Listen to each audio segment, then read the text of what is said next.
Lecture du livre du prophète Isaïe. En ces jours-là, le Seigneur parla ainsi au roi Akaz. Demande pour toi un signe de la part du Seigneur ton Dieu.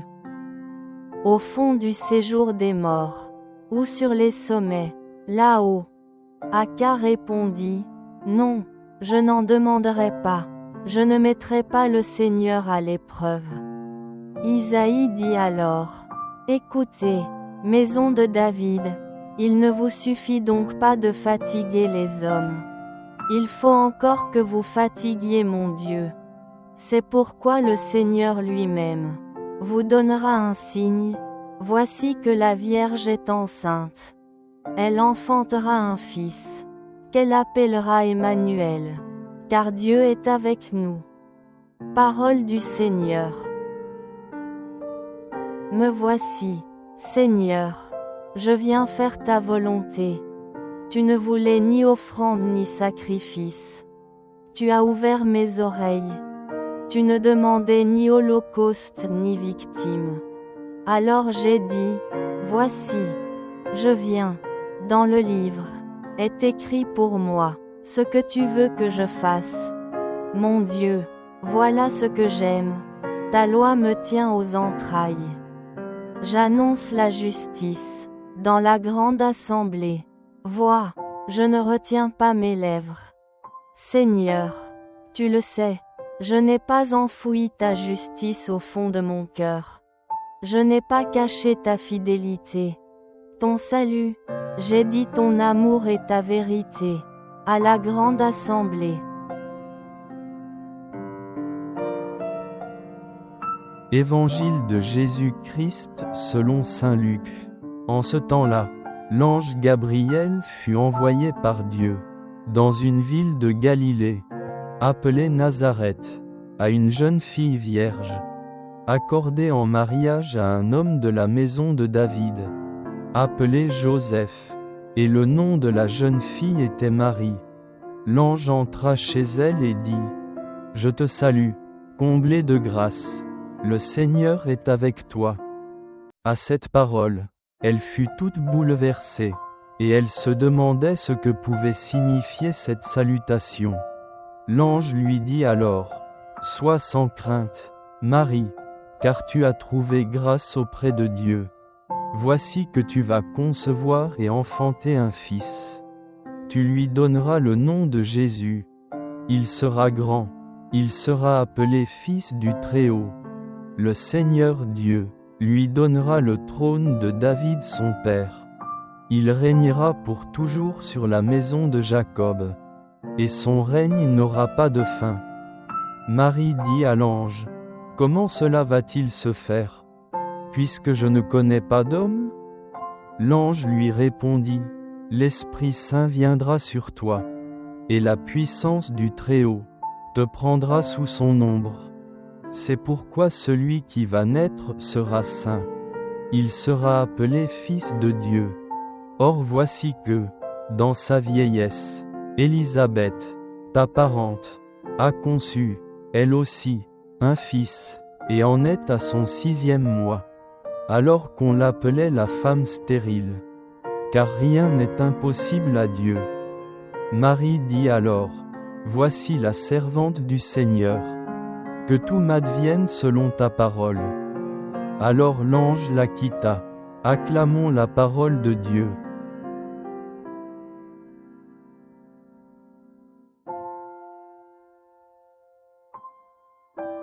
Ce passage de l'Évangile est l'un des passages les plus importants de la Bible. Racontant l'événement de l'Annonciation, l'ange Gabriel a été envoyé à la Vierge Marie pour lui annoncer qu'elle concevrait et donnerait naissance au Fils de Dieu. Le Sauveur. Avant cette annonce, Mère Marie était confuse, mais après avoir entendu l'explication de l'ange, elle dit humblement, « Je suis la servante du Seigneur. J'obéirai comme l'ange l'a ordonné. » Ce moment marque un tournant dans l'histoire de l'humanité. Le Fils de Dieu est venu sur terre en tant qu'humain. Et tout a commencé avec l'humble « oui » de Mère Marie. À travers ce passage évangélique, Dieu nous envoie des messages importants. Premier message, invitation à la confiance. Dieu a choisi Marie dans une situation simple, dans un petit village, pour réaliser son projet de salut. Cela nous rappelle que Dieu ne choisit pas les personnes puissantes selon les normes humaines, mais choisit des cœurs simples, humbles et disposés à obéir. Marie était confuse lorsqu'elle entendit l'annonce, mais elle se confia entièrement à Dieu. Mère nous enseigne la leçon de faire confiance au plan de Dieu même si parfois nous n'en comprenons pas pleinement le sens. Suivons l'exemple de Mère Marie, vivons humblement, obéissons et faisons confiance à Dieu. Ouvrez votre cœur à la grâce de Dieu, n'ayez pas peur ni ne doutez. Croyez que Dieu peut faire des miracles dans votre vie. Deuxième message, courage, confiance, humilité et obéissance à la volonté de Dieu. Lors de l'Annonciation, Marie ne demande ni signe ni garantie, mais dit simplement, « Voici, je suis la servante du Seigneur. Qu'il me soit fait comme l'ange l'a dit. » Mère Marie a accepté avec courage la mission de Dieu, même si elle savait qu'elle aurait à affronter de nombreuses difficultés.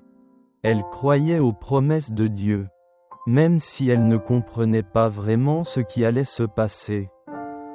Elle nous enseigne que la foi n'est pas seulement accepter la volonté de Dieu avec raison, mais aussi une obéissance complète dans le cœur et dans les actions. Troisième message, la grâce et la puissance de Dieu. Dieu est toujours avec nous, nous accompagnant à tout moment. La salutation de l'ange, « Le Seigneur est avec vous », est une garantie que Dieu n'abandonne jamais les hommes. Lorsque nous sommes confrontés à des difficultés, faisons confiance à la puissance de Dieu et rappelons-nous que Dieu est toujours avec nous, nous soutient et nous guide, parce qu'il peut faire des miracles dans nos vies. Quelles leçons pouvons-nous tirer de ce passage de l'Évangile ? 1. Vivez avec confiance en Dieu, face à des projets inattendus. Suivez l'exemple de Mère Marie. Faites confiance et confiez-vous à Dieu, car il a toujours un bon projet pour chaque personne. 2. Soyez prêts à écouter et obéir à la volonté de Dieu. Nos vies nécessitent souvent des décisions importantes. Priez toujours, écoutez et soyez ouverts aux conseils de Dieu. 3. Accueillez Jésus dans votre vie. Marie a accueilli Jésus dans son sein.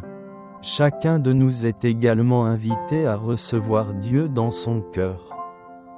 À travers une vie de prière, d'Eucharistie et d'amour du prochain, l'Annonciation n'est pas seulement un événement historique, mais aussi un puissant rappel de la confiance, de l'obéissance et de l'amour de Dieu pour l'humanité. Suivons l'exemple de Mère Marie et vivons selon la volonté de Dieu, pour que chaque jour notre vie devienne un oui plein de foi, d'amour et de confiance.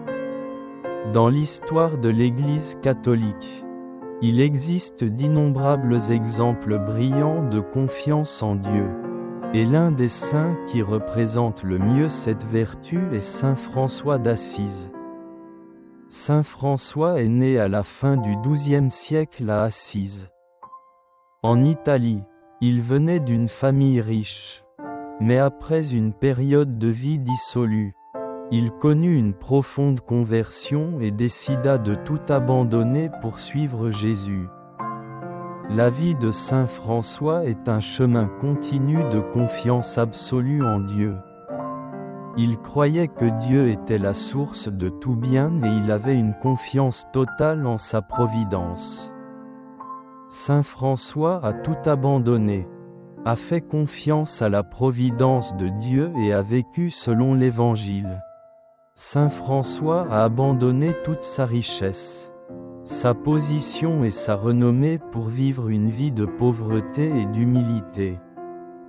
Il croit que la richesse matérielle est éphémère et que le plus important est de rechercher la richesse spirituelle. Saint François ne s'est jamais soucié de l'avenir. Il croyait que Dieu prendrait soin de lui et de ceux qui le suivraient. Il disait souvent à ses frères, « Faites confiance au Seigneur, car il sait ce dont nous avons besoin. » Saint François aspirait à vivre pleinement selon l'Évangile. Il voulait suivre l'exemple de Jésus en tout. Il disait souvent à ses frères, « Prêchez l'Évangile par tous les moyens. Et si nécessaire, utilisez aussi des mots. » Saint François a vécu une vie remplie d'amour et de confiance en Dieu. Il est un brillant exemple pour nous tous sur la façon de vivre une vie pleine de sens et heureuse. Saint François nous a laissé une précieuse leçon. Mettez votre confiance en Dieu dans chaque situation. Vivez une vie simple et humble. Aimez et respectez toute la création. Prêchez l'Évangile par des paroles et des actions. Saint François d'Assise était un grand saint dont l'exemple d'abnégation influence encore profondément l'Église catholique et le monde d'aujourd'hui.